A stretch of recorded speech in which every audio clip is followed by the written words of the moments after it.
They say time heals everything, but it also steals everything you don't protect. Most people wake up every morning thinking they have years ahead, until one day they don't. The clock doesn't ask permission, it just keeps ticking. And the cruel truth? The biggest regrets don't come from the things people did, but from the lives they never dared to live. Think about it. How many times have you postponed what truly matters? The conversation you should have had, the dream you planned to start next year, the habits you swore you'd fix when life slowed down. It never does. That's the silent tragedy of modern time management. We manage minutes, but lose meaning. This video isn't about fear, it's about awakening. Because once you understand what people regret most at 80, you'll start making decisions that your future self will thank you for. So stay with me, because by the end, you might not just learn how to live better. You might actually start. First, you have the perception of time. Most people live trapped in the illusion of the 24-hour race. They overestimate what can be done before sunset and underestimate what can be built in 12 quiet months. It's not about time management. It's about mindset. The brain loves immediate rewards. That's why scrolling feels easier than studying. But true self-development happens when you zoom out, when you see the year, not the hour. Progress isn't a sprint. It's a series of small, consistent steps that compound quietly. Imagine someone learning guitar. In one day, it feels frustrating, sore fingers, off notes. But in a year of 10 focused minutes daily, that same person could play songs that move souls. That's discipline disguised as simplicity. The trick isn't doing more, it's doing less, consistently. Productivity isn't about filling the day, it's about filtering the noise. Every yes to distraction is a no to growth. The human brain's biggest blind spot is time perception. It confuses motion with progress, speed with direction. That's why people feel busy but stagnant. To master mental focus, you must reprogram this bias. Try this. Every Sunday, write just one action that will matter a year from now, not today. Then execute it relentlessly. That's how personal growth compounds, quietly, invisibly, then suddenly. Those who understand the long game stop chasing the dopamine of daily completion. They build systems, not goals. They let time become their ally, not their enemy. Life lessons aren't learned in one intense day, but in 1,000 disciplined ones. And once someone realizes that, they start to question what they've truly been calling productivity. Second, you have your priorities. Most people wear being busy like a badge of honor. But busyness isn't productivity. It's often disguised procrastination. The mind loves activity because it feels like progress, even when it's just motion. The truth? Real self-development begins when you start saying no to almost everything. That's where clarity is born, in the silence between distractions. Think of your attention as currency. Every notification, every unnecessary meeting, every just 5 minutes on social media, that's a microtransaction draining your mental bank. Great achievers know this. They don't manage time, they defend it. To master time management, you have to become ruthless with what doesn't serve your future self. You're not being harsh, you're being strategic. Let's make it practical. Try the 90-10 filter. 90% of what fills your week doesn't move your life forward. Cut it, delegate it, ignore it. Keep the 10% that compounds your personal growth. Replace "I'm busy" with "I'm focused." The language you use shapes the mindset you live in. People with true discipline know that doing less is often the ultimate power move. When someone finally stops equating movement with meaning, something shifts. The noise fades, the hours stretch. What once felt urgent now feels irrelevant. That's when real mental focus begins to emerge. And when it does, it starts revealing what actually matters next, the people you choose to share your energy with. Here's the paradox no one likes to admit. Comfort rarely connects people. Struggle does. Shared joy makes good memories, but shared pain forges unbreakable bonds. When two people go through hardship together, something primal awakens: trust. It's why soldiers, founders, or even best friends who face storms together develop an invisible connection. In self-development, relationships like that are your hidden leverage. They multiply mental focus and resilience. Think about it. You don't remember the people who just celebrated your wins. You remember those who stood when everything fell apart. They're the ones who remind you that personal growth isn't a solo mission. Humans are wired for collaboration, not isolation. Want better discipline? Build accountability with someone who wants the same. Call it the partnership of progress. It's not weakness, it's design. The next time you hit a wall, resist the urge to withdraw. Instead, invite someone into that process. Talk about the frustration, the doubt, the fear. Vulnerability isn't the opposite of strength, it's what gives it depth. That's how life lessons become shared wisdom. The mind grows faster when it reflects with others. Iron sharpens iron, but only when both are willing to spark. In the end, the quality of your mindset often mirrors the quality of your relationships. Those who walk with you through pain will shape how you perceive life itself. And as those bonds deepen, a subtle realization appears. Maybe the next level of success isn't about who you become, but who you become with. Most people chase passion like it's a hidden treasure, but purpose rarely appears fully formed. It evolves through movement. The mind grows in layers, and each new skill, each challenge, reveals the next step, what scientists call the adjacent possible. That's the space between where you are and where you could be. In self-development, this is where personal growth truly happens. Not in the comfort zone, not in chaos, but right in that stretch zone where fear and excitement coexist.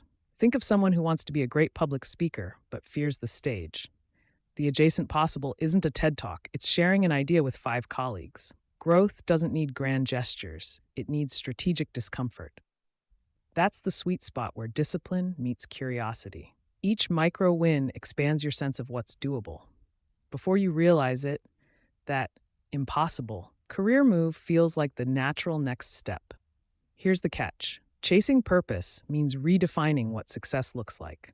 It's not just productivity, it's alignment.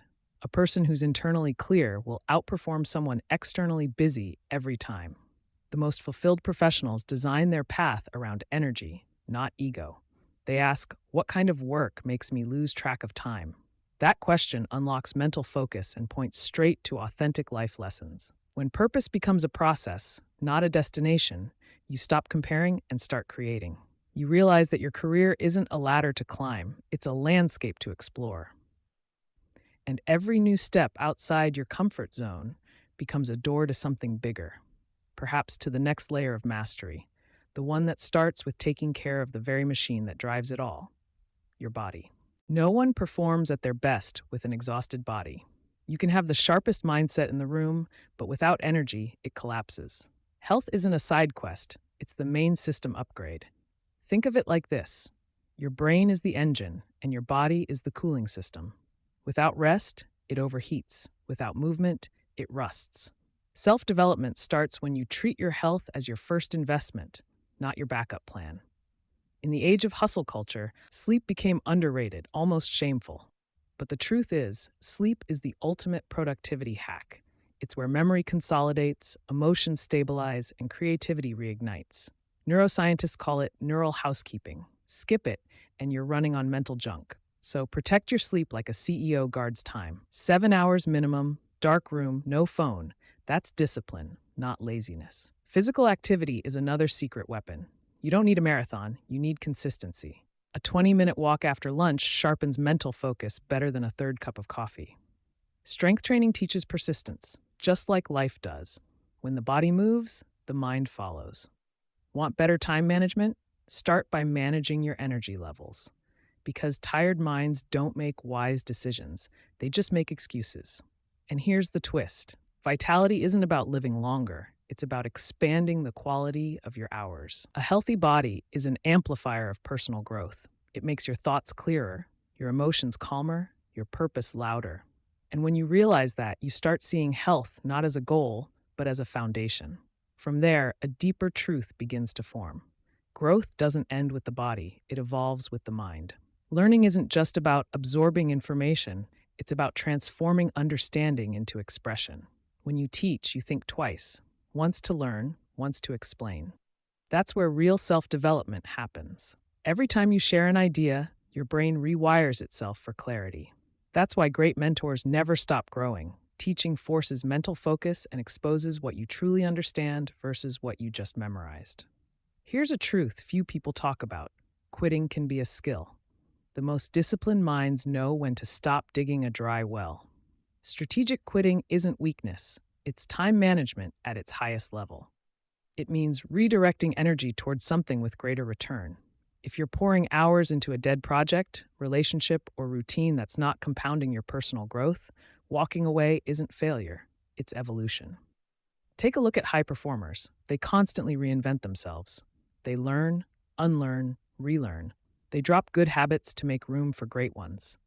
That's discipline, not chaos. It's why a musician might stop chasing perfection in technique and start exploring emotion instead. Growth is rarely linear, it's a spiral. Each rotation revisits old lessons with new awareness, life lessons disguised as repetition. And the secret? The mind expands fastest when it's humbled. When you realize that you'll never know enough, curiosity becomes your default state. That's when productivity stops being mechanical and becomes creative. The learner becomes the architect of his own evolution. And as that awareness deepens, another challenge surfaces. Understanding that emotions, too, must be mastered before they master you. Emotions are data, not directives. They arrive fast, burn bright, and fade, unless you keep feeding them. Neuroscience shows that most emotional waves last only 90 seconds. After that, what lingers is your choice, not your chemistry. Self-development demands emotional awareness. Without it, discipline collapses under the weight of reaction. The key is to feel fully, then step back and ask, what's the lesson here? That's where personal growth begins. Picture this. You receive harsh feedback at work. The sting hits immediately. Anger, shame, maybe even defensiveness. But if after 2 minutes you're still spiraling, that's not emotion anymore. That's rehearsal. You're replaying the scene on loop. High performers break this pattern by observing it. They practice emotional time management the same way they manage schedules, consciously. It's not suppression, it's self-direction. A practical hack? Name the emotion out loud. This is frustration. This is fear. Labeling activates the prefrontal cortex, the logical brain, and disarms the amygdala, your emotional alarm system. That's mental focus in action. Once labeled, the feeling loses control over you. It turns from enemy to data, from reaction to reflection. That's how life lessons become internal software upgrades. When emotions stop driving the car, clarity takes the wheel. You begin to notice patterns, which triggers are real and which are echoes of old wounds. And as this awareness deepens, so phases another insight. Emotions and money have a strange similarity. Both amplify who you already are. Money isn't about luxury, it's about leverage. Most people spend years chasing more income without realizing they're trading their most valuable asset, time. True wealth is measured in how you spend your days, not how much you can buy. Self-development teaches that money should expand freedom, not attachment. You're rich when your calendar, not your wallet, feels full of choice. Think of money as stored potential energy. Every dollar can buy distraction or direction. Investing in personal growth, books, mentors, new skills, multiplies its value over time. Buying things that gather dust drains it. The rule of thumb: productivity isn't just about earning, it's about allocating wisely. The wealthiest minds practice time management even in finances. They automate, plan, and track where attention flows. Experiences age like fine wine. Possessions age like milk. The trip that expanded your worldview appreciates in value. The car that impressed your neighbor depreciates before your next oil change. Financial intelligence is emotional intelligence in disguise, knowing the difference between temporary satisfaction and lasting meaning. It's the same discipline that governs your health, habits, and mindset. At some point, you realize money amplifies who you are, not who you wish to be. It can fund generosity or greed, curiosity or comfort. And once you see it as a tool, not a trophy, something powerful shifts. You stop chasing numbers and start designing a life. One that leaves room for creativity, the kind of wealth that no balance sheet can measure. Creativity isn't magic, it's a muscle. And like any muscle, it gets stronger when used consistently, not when waiting for inspiration to strike. Most people expect personal growth to feel perfect from the start, but discipline and creativity means embracing the messy first drafts. The mind needs space to fail before it can fly. That's why the most innovative thinkers treat creativity as productivity, a process, not a moment. Imagine creativity as a faucet. At first, rusty water flows. Keep turning it, and clarity comes. Writers, designers, entrepreneurs, they all face this. The first 10 ideas are cliches, the 11th is gold. The trick is to show up daily, even when it feels pointless. That consistency trains mental focus and teaches the brain to link curiosity with reward. Self development thrives in that repetition. A practical method? Try the idea dump. Every morning, write 10 random solutions to problems you notice, from how to fix your morning routine to how to improve education. Don't judge them. 90% will be useless, but one will rewire how you think. That's time management for your imagination, turning chaos into clarity through deliberate practice. Eventually, creativity stops being an act and becomes a habit. You start connecting dots faster, thinking deeper, seeing patterns others miss. It's not just about art, it's about how you solve life itself. And when that switch flips, another truth emerges quietly in the background. Energy, not time, becomes your ultimate creative currency. Energy is the invisible currency of productivity. You can schedule every hour, plan every task, and still crash if your energy is mismanaged. The secret isn't to do more, it's to feel more alive while doing it. The most successful people don't chase endless to-do lists. They manage their peaks and valleys of energy like elite athletes. Self-development starts when you stop asking, how much can I fit in a day, and start asking, what deserves my energy today? Think of your energy as a battery, not a river. It doesn't flow infinitely. It drains and recharges. Meetings that drain you, people that deplete you, habits that burn you out, all are energy leaks. The fix? Incompetenza strategica. It means intentionally being bad at things that don't matter. Don't answer every message. Don't attend every event. Protect your mental focus like a sacred resource. A practical rule: do deep work in your high energy zones and shallow work in your low ones. Early morning clarity? Use it for creative problem solving. Afternoon slump? That's perfect for admin or physical tasks. This is real-time management, not filling the hours, but matching tasks to your biological rhythm. Energy, not willpower, fuels discipline. And when you start seeing energy as a finite resource, priorities rearrange themselves. You stop feeling guilty for resting. You start designing a rhythm instead of surviving a routine. That shift opens a new layer of mastery, understanding that energy doesn't just move you forward, it also attracts people, opportunities, and the social capital that defines your next chapter. Networking isn't about exchanging business cards, it's about exchanging value. Real self-development happens when you shift from what can I get to what can I give, because connection, like personal growth, compounds. Every act of genuine help plants a seed of trust that might bloom years later. True influence isn't built on reach, it's built on reputation. Imagine someone who constantly reaches out only when they need something. You can sense it instantly, it feels transactional. Now think of someone who shares opportunities, insights, or encouragement without expectation. That's discipline in relationships, consistent generosity.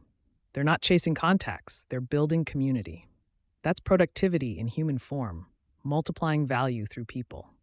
Building mental focus in relationships means choosing depth over breadth. 5 allies who believe in your mission are more powerful than 5,000 followers who don't. So host a small dinner for curious thinkers.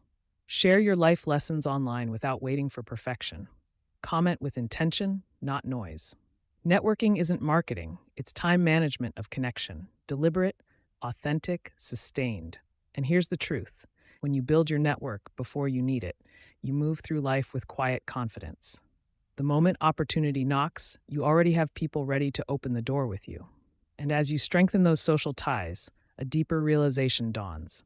Every powerful mind operates on frameworks, invisible systems that shape how they think, decide, and evolve. Your brain runs on mental models, shortcuts for making sense of chaos. They save time, but they also trap you. Every mindset you hold filters reality through assumptions, and that's both power and danger. Self-development isn't just learning new things, it's updating your operating system. Great thinkers like Charlie Munger or Naval Ravikant don't think faster, they think through better models. It's mental focus applied to perception itself. But here's the catch: every map distorts the territory. When you forget that your model is only a model, arrogance creeps in. You stop seeing what's real and start defending what's familiar. That's where most people plateau in personal growth. True discipline is questioning your own beliefs before questioning others. Ask, what if my way of thinking is the bottleneck? That question alone can transform your life's trajectory. Now let's flip the script, literally. Inversion thinking. Instead of asking, how can I succeed? Ask, how am I sabotaging myself? It's uncomfortable, but brutally effective. Time management issue? Maybe it's not lack of time, but overcommitment. Low motivation? Maybe unclear goals, not laziness.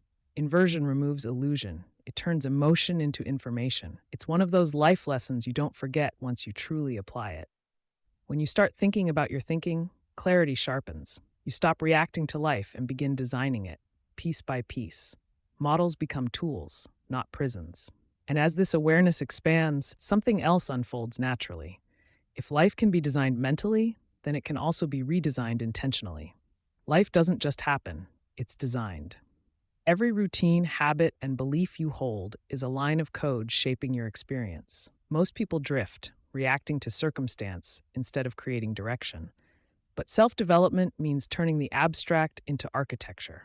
You become both the engineer and the experiment. The mind that once chased productivity now builds systems for fulfillment. Designing life starts with awareness. What drains your mental focus? What fuels it? Audit your days the way a business audits profit. If something steals energy and gives no return, it's debt, emotional or practical.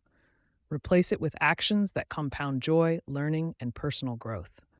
This is time management with soul, designing hours that serve who you want to become, not just what you have to do. Here's a powerful practice. Schedule life reviews every 3 months. Step out of autopilot. Ask yourself, if my habits were employees, would I fire or promote them? That simple check-in exposes the gap between intention and execution. Discipline isn't about rigidity, it's about alignment. When your goals and your calendar match, your mindset stops fighting your future. Life design isn't perfection, it's iteration. You'll adjust, fail, and refine again and again. But with each revision, you get closer to a life that feels designed, not default. And maybe as you zoom out, you'll see the bigger pattern, that designing your life isn't about control, it's about awareness. Because once you can see the blueprint, you can build anything. So here's the thing, you can't change the past, but you can rewrite the future starting today. The biggest regret people have at 80 isn't about money, fame, or mistakes. It's about time. Time they didn't invest in self-development, in personal growth, in moments that truly mattered. The tragedy isn't that life is short, it's that we realize it too late. Ask yourself, if your 80-year-old self could see your life right now, what would they tell you to stop postponing? What dream deserves one more shot? What habit is silently stealing your days? You already know the answers. You just need the courage to act on them. Because discipline today is freedom tomorrow. If this video made you think differently, don't just scroll away. Apply what you learned. Take one small step toward your better self. And if you're serious about upgrading your mindset, your mental focus, and how to truly live better, subscribe to Mind in Progress and turn on notifications. Because this journey doesn't end here. It evolves. One idea at a time.